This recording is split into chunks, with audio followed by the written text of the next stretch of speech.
هنايا عندي الفاظ بالكلمه مباهه بعد القنيطره دار بيضاء واخا بسم الله الرحمن الرحيم. السادة المحترمين، السادة رؤساء الجمعيات، السادة ممثلي المهن، الأخت الفاضلة. أولا أنا بغيت نمشي لواحد الموضوع اللي هو أهم، وهو الاجتماع هذا هو اجتماع مهني محض، اجتماع الناس يمثلون القطاع المهني، ما كاينش عندنا شي حاجه اخرى. الا كاين انسان غادي يمثل المهنه، حنا غادي نمثلوا المهنه، لانه منذ الاستقلال ديال هذا البلاد القطاع التجاري هو اللي كلا العصا.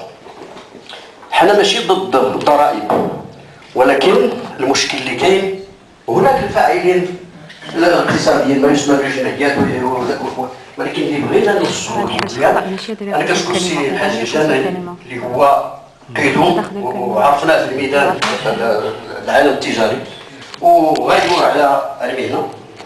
ولكن هذا اللقاء هذا اللي هو انا كنسميه لقاء نوعي، انا كنشكر الجميع اللي هما ساهموا بهذا اللقاء هذا، اللي بغينا نوصل واحد الرساله للمسؤولين باش يكون واحد الحوار عام اللي غادي يكون فيه مسؤول ديال الماليه كوزير الماليه، ويكونوا فيه جميع الهيئات المهتمه بهذا الموضوع ديال الفصل 145 مكرر. بمعنى الناس ديال التجاره ديالنا حنا اولا ما كيرضاوش يسعوا، ما كيبيعوش في الزناقي، ما كيديروش الكراس، ما كيفرشوش في الشوارع.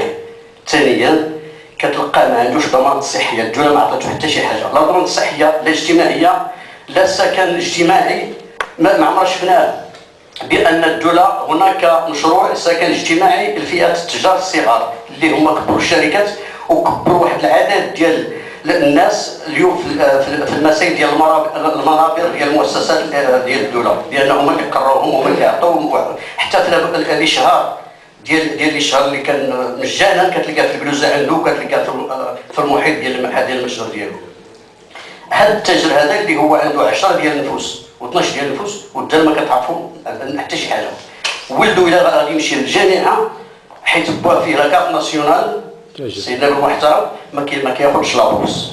ثانيا هذا السيد هذا وقت اللي غادي يشرف ما كاينش اللي يعطيه حتى 1000 درهم، وهذا الشيء واقعي في غياب النظام ديال التجاره الداخليه سيدنا المحترم، في غياب تنظيم التجاره الداخليه.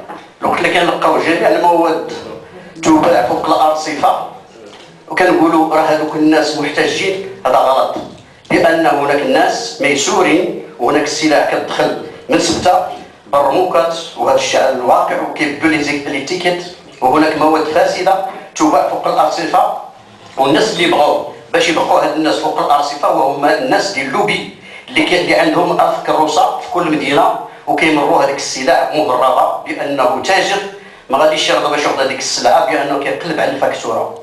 كتجي المراقبه كدوز على هاد الناس فوق الارصفه اللحم الحليب واحد على المصايب، كيمشي عند هذاك صاحب الدكان اللي هو كيعطي الضوء ديال هذاك الدرب اللي هو كيساهم وكيعطي طلقوا عليه واحد العدد ديال الاسواق الكبرى. اليوم كتفوت 5 سنين كيبدل السميه باسم تشغيل الشباب، وهو كيستافد من كاين عندنا واحد العدد ديال المصايب اللي هي ضد هذا التاجر، اللي هذا التاجر هذا كينمي المنطقه ديالو وكينمي حتى الساكن المنطقه فين ساكن، من الطرقات من حفل الابار من المساجد الى غير ذلك. في واحد الوقت حنا اللي جات كنمشيو لهذاك التاجر الصغير. الا كان هذا التطبيق ديال النظام ما يسمى بلي بيرسون فيزيك الا كان غادي يتطبق خصنا نعطيو الحقوق لهذه الفئه هذه، وبالخصوص الفئه المسنه، حيث الفئه المسنه سي الحاج مثلا قال لك من الشباب ديالو 14 عام، ولكن اليوم ما عنده حتى مثلا 500 درهم يشد مثلا من الصندوق ديال التقاعد، ما عندوش التامين الصحي، ما كاينش شيء.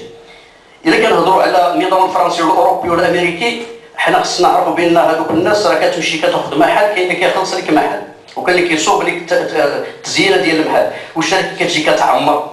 حنا ما كاينش، حنا راه هذا اللي ما عندكش في جيبك ما عندك ما دير، ما عندك.